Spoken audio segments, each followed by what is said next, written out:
Welcome back to Differential Equations. In this lecture, we're going to focus on some basic aspects of differential equations, as well as their classifications.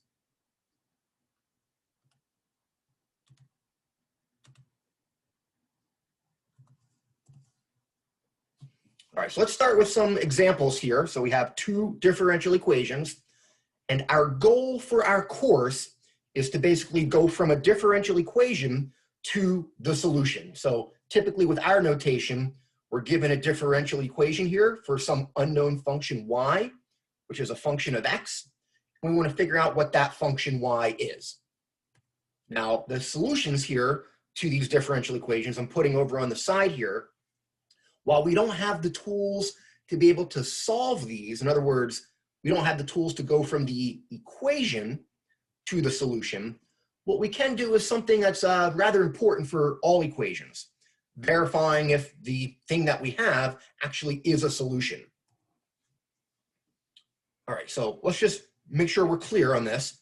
For our course, going from the differential equation to the solution, that's going to require a lot of special techniques. Think of your Calc 2 course, all the different integration methods. We're going to have some similar methods for solving differential equations. So right now, we can't go from the differential equation to the solution since we're just starting our course. What we can do is verifying that a given function is a solution to the differential equation. And that only requires us being able to calculate derivatives. So think of what you would do with an algebraic equation where maybe x is a number. You would plug that value for x in and see if it works in the algebraic equation. What we're going to be doing is plugging the function y and its derivatives back into the differential equation and see if it works. So kind of like your more basic previous courses, but now we're plugging in a function.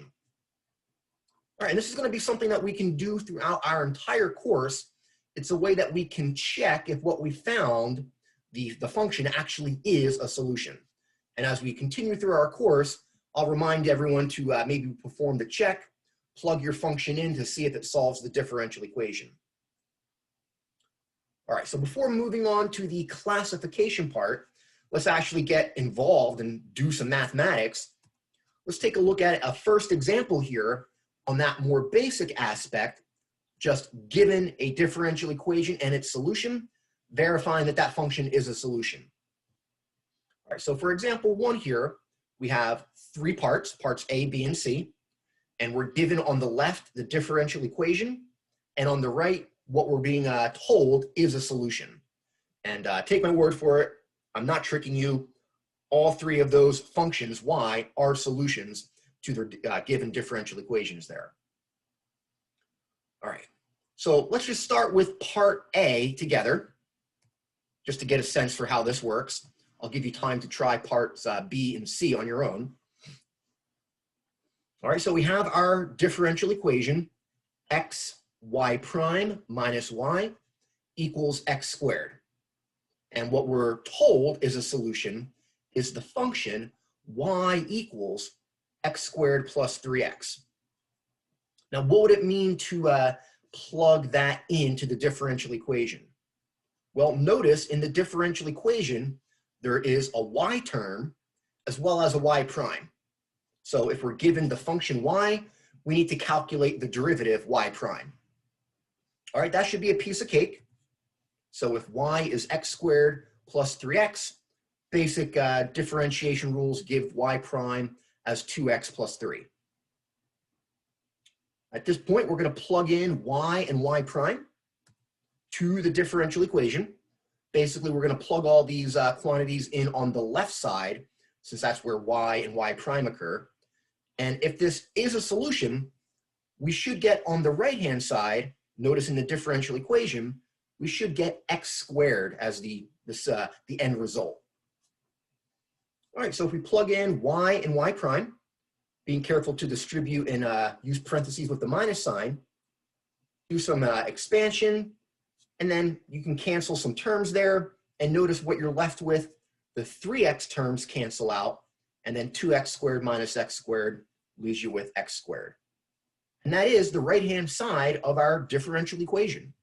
So this function y, when we plug it in with its first derivative, does satisfy the differential equation, since we found our end result here is x squared. All right, so this one's pretty straightforward. What I want to do is give you a chance to attempt part B. So we have our differential equation and the solution. Give yourself an attempt at this and see what you can do. It should go pretty quick.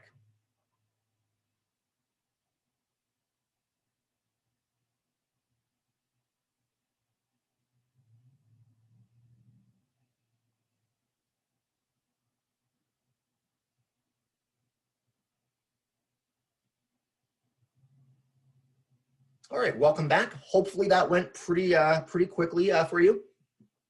To differentiate y, notice the last term, the c, where c is a constant, times e to the negative 2x, that requires the chain rule to differentiate it. So apply the chain rule, the derivative of e to the negative 2x would be negative 2 times e to the negative 2x. So we have y and its derivative, which we're writing in differential notation, dy over dx. And if we plug that in to the differential equation, again, both y and its derivative are on the left side. What we want to see is if we get just x as the end result for what's left after we cancel things out. All right, so just be careful with parentheses. Distribute that factor of 2 through the parentheses.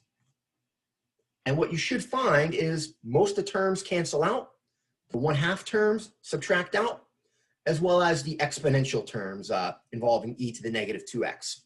And what we're left with is just x. So for that differential equation, that function y is a solution to that. All right, what I want to do is just take a look at a modified differential equation. So let's say, if you look at the bottom of the screen down there, let's suppose the right-hand side of the differential equation is now x squared.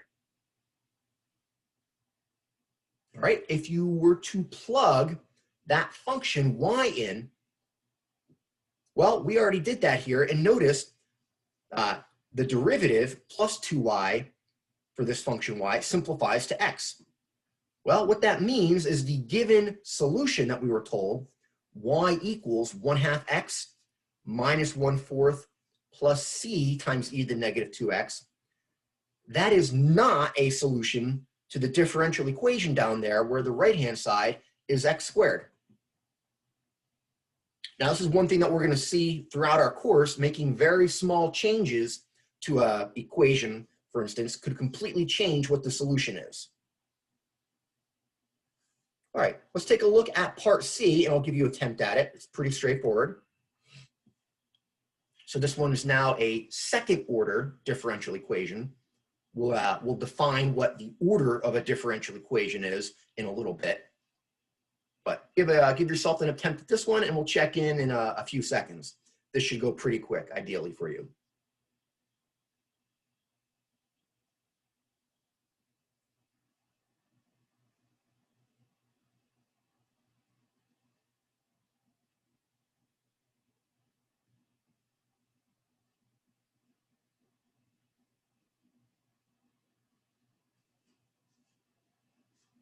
All right, welcome back. Again, this one requires the chain rule to differentiate the function e to the negative 3x. Each time you differentiate, you get another factor of -3. And if we plug these three quantities in, y, y prime, and y double prime, what we find is when we kind of simplify that is everything cancels out to 0. And what that means is this function, y equals e to the negative 3x, that is a solution to this given differential equation. Y double prime plus 2y prime minus 3y equals 0. All right, so notice here the verification of a function being a solution that only requires basically Calc 1 knowledge, just being able to calculate derivatives. All right, just a brief remark regarding this differential equation in part C. We were given the function y equals e to the negative 3x and told that that's a solution. Well, as it turns out, there's another solution, y equals e to the x. You can verify that that's a solution pretty quickly. And what I'd like to do is give you a follow-up. We could consider this part D of example 1, but it's going to require a lot more work, so I'll give you time on your own after the lecture to work on that.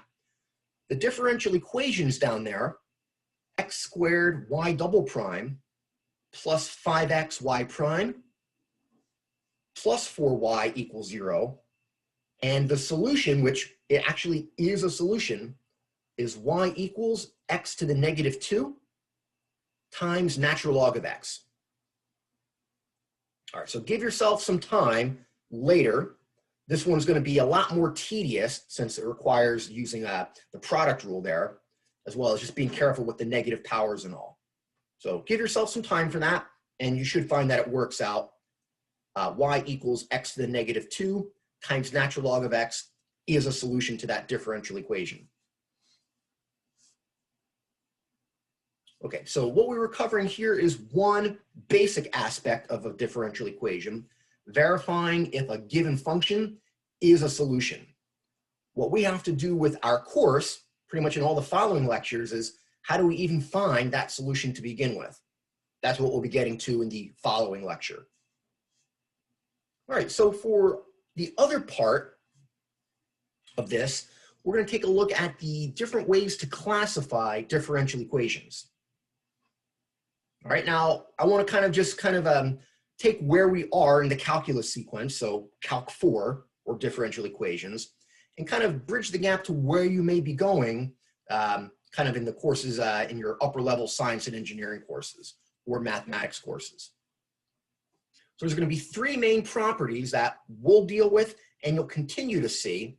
The three properties being the type of differential equation, the order, and a property called linearity. All right, we'll take a look at these one at a time. For the first classification, the type of differential equation, they come in two varieties. They're either ordinary differential equations or partial differential equations. All right, you may have seen these abbreviations, ODEs for ordinary differential equations, and then PDEs for partial differential equations. All right, so what an ordinary differential equation is it's an equation involving ordinary derivatives, and the solutions are functions of just a single variable. So pretty much kind of what you would have dealt with derivatives in Calc 1. Now, partial differential equations, that requires at least some knowledge of Calc 3, multivariable calculus. Partial differential equations involve partial derivatives. And there's a big change. The solutions to a partial differential equation now is a function of several variables. All right, so let's give some examples, just to write some of them down. You might be familiar with the notation for partial derivatives, but maybe not. All right, and there's three of each there. So we have the ordinary differential equations on the left, some of which we have encountered in previous examples, some of which we will be getting to. And then the three examples of partial differential equations, those are ones that are essential to a lot of physics and engineering courses. The wave equation, the heat equation, and something called Laplace's equation. All right, now our course is just going to focus on ordinary differential equations. All right, this by itself is a fairly complicated course, but for the most part, we can fit it all into a single semester course. Partial differential equations, these are extremely complicated. There's a lot of complicated mathematics that's needed, as well as you typically will maybe take this as one of your last courses in a science or engineering major if you need to. All right, so we're not going to touch at all on partial differential equations, but we're going to stick exclusively to ordinary differential equations. All right, the next part, the order of a differential equation, is pretty simple. It's simply just the highest order derivative present in the differential equation. All right, so let's take a look at some examples.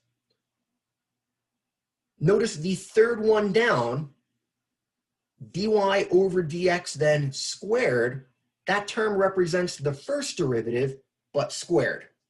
So all those examples there are first order derivatives, since they only involve first order derivatives.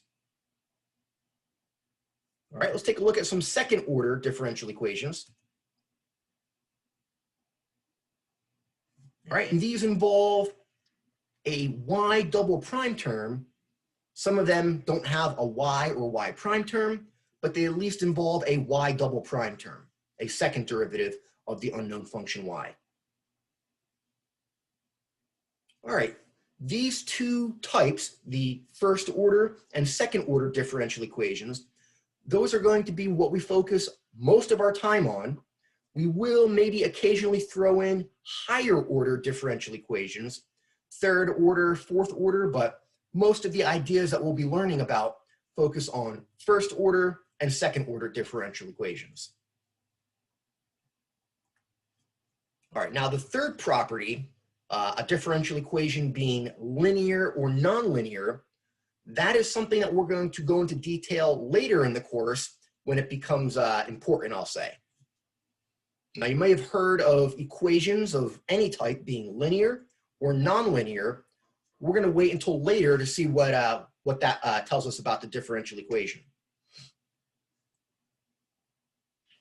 All right, so that basically covers everything for this lecture. It's very short and introductory.